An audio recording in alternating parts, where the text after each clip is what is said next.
Hello, guys. It's Shane Davis here, and today we're going to talk about an interesting tweet I came across. This would be from a Kelly Sue DeConnick. Now, Kelly Sue DeConnick, for people that maybe don't know, wrote Carol Danvers' Captain Marvel a lot, not a little. Drove Aquaman to extinction, polluting the seas. Obviously, he can't maintain a book after being on her watch.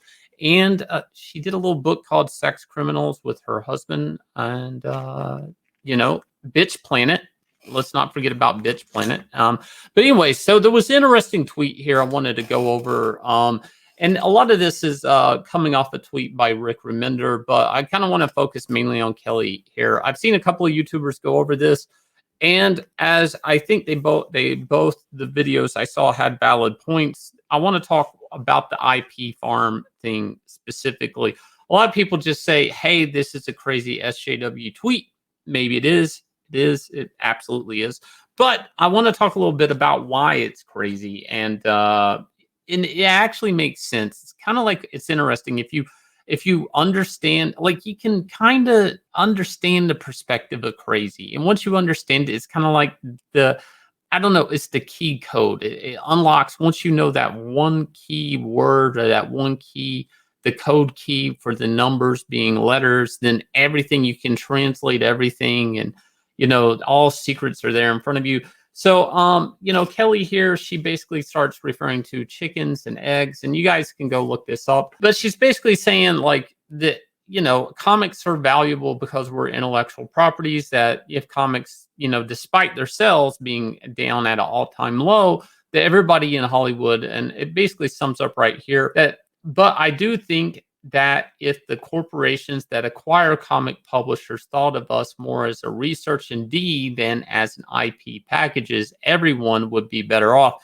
This is a weird argument that SJWs have, that they think that, and a lot of people did. A lot of people at Warner Brothers thought we're going to be fine. We're going to be fine that AT&T, a phone company, is buying us because they only want the characters and they're going to just leave us alone to do whatever we want, as long as we keep the intellectual properties alive for them, because they don't understand these characters. They don't understand how to keep them alive through comic books. And a lot of people look over basically that. Now, I don't think Kelly does, actually. I would say her, Rick Remender, a lot of these writers, they kind of came in the last 10 years. A lot of people just refer to them as SJW writers, and you kind of do yourself and them a disservice by doing that. You have to also understand, on top of just being SJW writers, inserting themselves, inserting politics and all of this stuff in the comics. And we just see it as they take the fun out of comics. What we're missing in this, and it's a very big truth, is that they took the fun out of comics because they were trying to get their scripts read by Hollywood. That's where all this heavy thinking and highbrow and self-insertions and politics and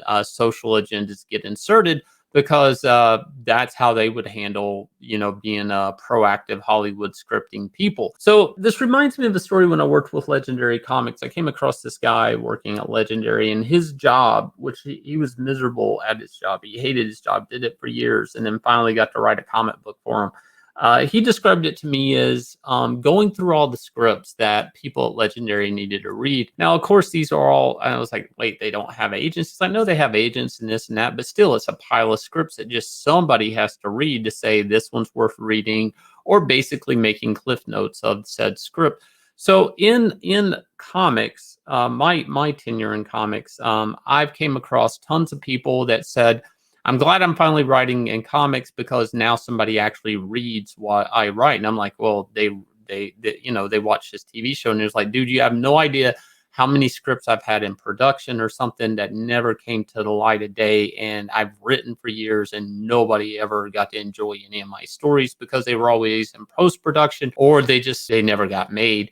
And believe it or not, people in Hollywood make a fair living doing this. They could never be on the screen and somehow make a living just being a scriptwriter to things that never get seen.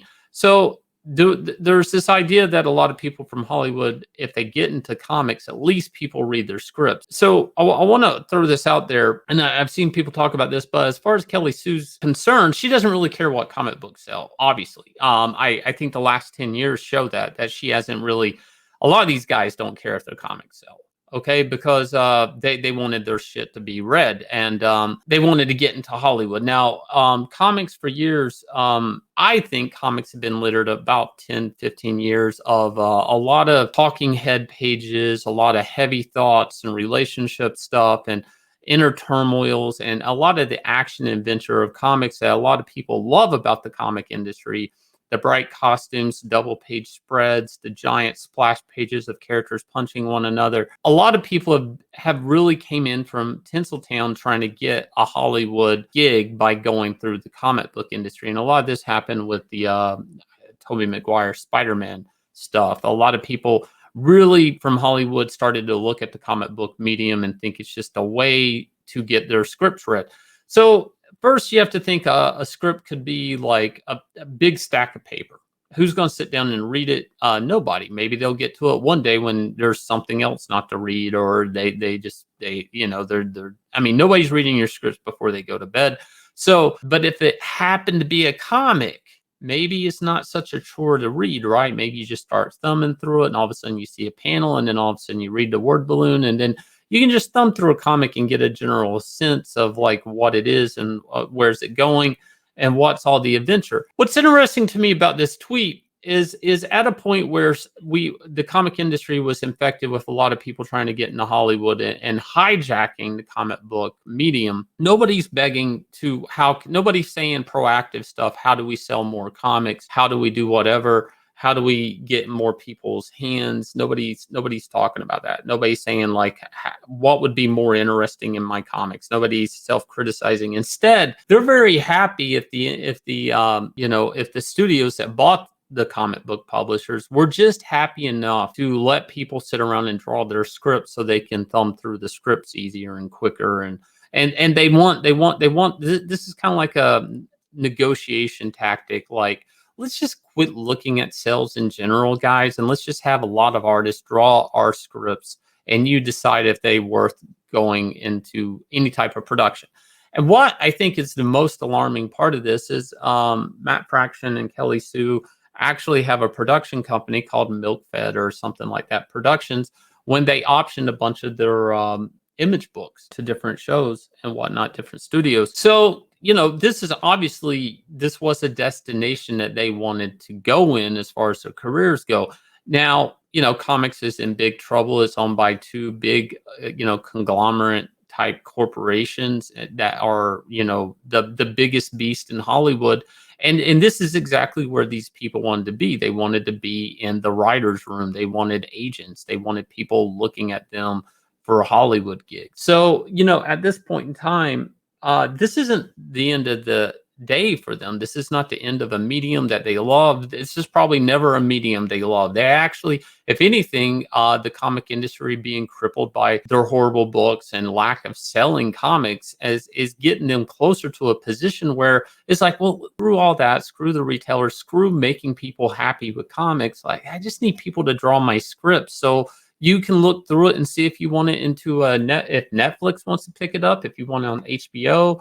My agent's in tow. Oftentimes, even Kelly Sue's made remarks of agents. So to me, that's my takeaway from this. Now, I know other people have different settings on this. A lot of people are like, this is just more SJW stuff. And in a way, they're right. But you have to understand there is a something to this madness. There is a rhythm here. There is a point to this. And it was never to sell comics. And once you first understand that, the SJWs were never interested in selling comics. And then you start to say, well, then what was their goal? And once you figure that out, this all makes sense. The code just comes undone.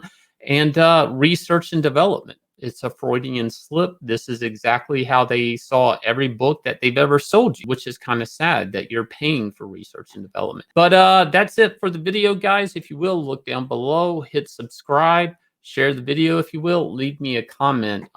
It helps us out tremendously. Also, want a big shout out to Starlight Cats and all the backers. We are less than $200 away from $110,000. This is insane. Little girl, big adventure, cats in space. I'm very excited about this book, and I'm sure you will be too. And that's it, guys. We will catch you again with another video. Take care.